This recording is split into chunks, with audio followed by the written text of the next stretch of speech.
오늘 대정부 질문에 등장한 방송사 지방선거기획단 구성 실태 및 고려사항 문건. 지난 2010년 6월 선거를 앞둔 1월에 작성됐습니다. 당시 MBC의 선거기획단 인적 구성을 조사한 결과 좌편향 인물이 많아 왜곡 보도가 우려된다고 분석했습니다. 과열 혼탁 선거가 우려되므로 경영진에 대한 주의 환기 및 실효성 있는 제재 방안 강구로 건전보도 유도. 어떻게 생각하십니까? 건전보도가 뭡니까? 경찰과 방송통신심의위원회도 선거기획단의 인적 구성을 조사했고 건전매체와 보수단체들과 함께 좌편향 선거보도를 견제해야 한다는 고려사항까지 적시됐습니다.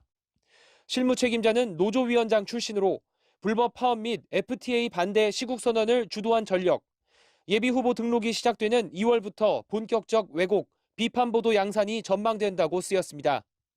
홍보수석실이 작성을 요청해 국가정보원이 작성한 걸로 나온 이 문건은 이후 민정수석과 홍보수석, 기획관리 비서관에게 배포됐습니다. 작성을 요청한 당시 홍보수석실에는 차기 방통위원장 내정이 유력한 이동관 특보가 홍보수석으로 있었습니다. 사찰로 보이는데 어떠십니까?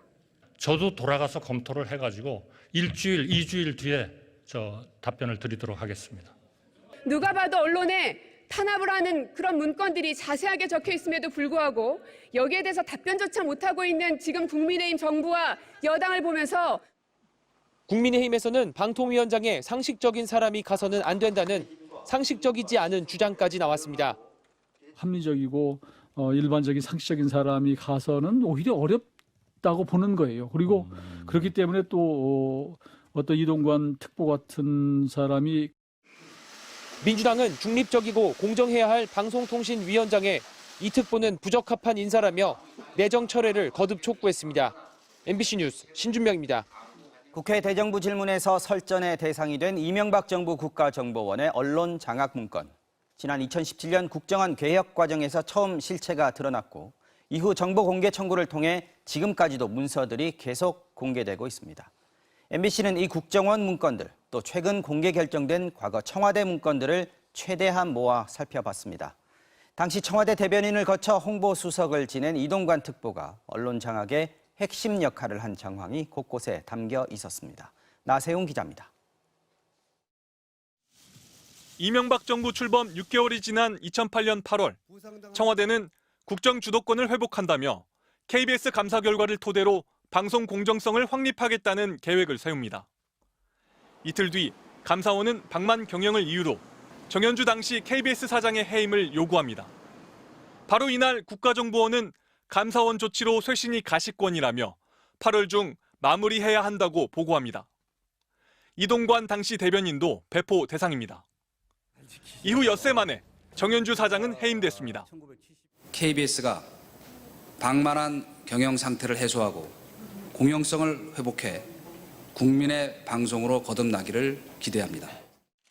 대변인에서 승진한 이동관 홍보수석. 2009년 12월 이 홍보수석이 요청했다고 적시된 국정원 문건입니다. 국정원은 좌편향 PD와 진행자가 4대강 등 현안을 왜곡 보도해 대책이 시급하다. 손석희의 시선 집중이 출근길 민심을 호도한다며 좌편향 진행자 퇴출과 출연자 교체를 권고하고 문제 프로그램 폐지와 변경을 끌어내겠다고 보고했습니다. 홍보수석이 요청한 또 다른 문건에서 국정원은 실명들을 거론하며 KBS의 좌편향 간부, 무소신 간부를 반드시 퇴출하거나 보직을 변경해야 한다고 보고했습니다. 프로그램을 폐지하는 문제, 마음에 들지 않는 인사들을 인사조치하는 문제, 직권남용 권리행사 방해죄에 해당된다고 생각됩니다. 최근 공개된 청와대 문건에선 홍보수석실이 직접 보도에 개입한 정황도 보입니다. YTN이 한중일 정상회담에 대해 부정적인 외신 반응을 리포트한 건 문제라면서 10시 이후 비보도 조치했다고 돼 있습니다. MBC는 수차례 이동관 특보에게 당시 국정원 보고 요청이나 방송 개입에 대해 물었지만 아무 답변을 보내오지 않았습니다. MBC 뉴스 나세웅입니다. 공개된 문건들을 보면 이명박 정부는 여러 국가기관을 조직적으로 동원해 MBC를 비롯한 언론들을 장악하려는 시도를 했던 걸로 보입니다. 법원은 문건에 나타난 행태들이 방송의 자유를 침해한 위헌적인 행위라고 못 박았는데요.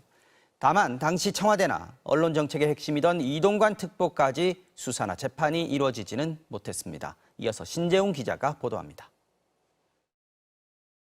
지난 2009년 8월 국가정보원의 MBC 조기 정상화 추진 방안 문건. 사장 사퇴를 9월 초까지 마무리한다. 자진 사퇴가 여의치 않으면 해임 처리한다. 10월 중순 물갈이를 완료한다고 돼 있습니다. 방송사 인사에 노골적으로 개입하는 내용의 이 문서 배포처에는 대변인도 포함됐습니다. 당시 청와대 대변인이 이동관 특보였습니다. 국가기관들은 조직적으로 움직였습니다. 2009년 초 국정원 요청에 따라 감사원이 방송문화진흥회 감사를 검토하고 있다. 감사 착수만으로 효과가 있으니 계속 협조한다는 문구가 나옵니다. 1년 뒤인 2010년 초 감사원은 12년 만에 MBC 대주주인 박문진 감사에 나섰습니다. 청와대에 대한 수시 보고, 또 기관의 조직적 공조 정황이 나왔지만 검찰 수사는 위로 뻗어가진 못했습니다. 너무 오래 지났기 때문입니다. 2017년 당시 수사팀 관계자는 직권남용죄 등 공소시효인 7년이 지났고 보고받은 것 이상으로 청와대의 공모를 입증하긴 어려웠다고 말했습니다. 원세훈 전 국정원장만 재판에 넘겨졌습니다. 법원은 현행법으로 처벌하긴 어렵다면서도 방송의 자유와 기업 경영의 자유를 침해한 위헌적인 행위라고 질타했습니다. 인사조치나 프로그램 개편이나 이런 부분에 직접적으로 개입한 증거가 있었고 그 당시에 그 불법적인 활동들이 있었다라고 하는 것은 분명히 확인된 사실이라고. 이동관 특보는 국정원의 방송장악 문건을 보거나 지시한 적이 없다고 부인해왔습니다. 위헌적 언론장악의 실체가 드러나기 전인 2015년 낸 자서전에선 정보기관은 대통령의 눈과 귀 역할을 해야 한다. 대통령의 국정 철학을 헤아려 선제적으로 행동하되 대통령에게 부담을 지우지 않고 무한 책임을 진다며 국정원의 역할을 강조했습니다. MBC 뉴스 신재웅입니다.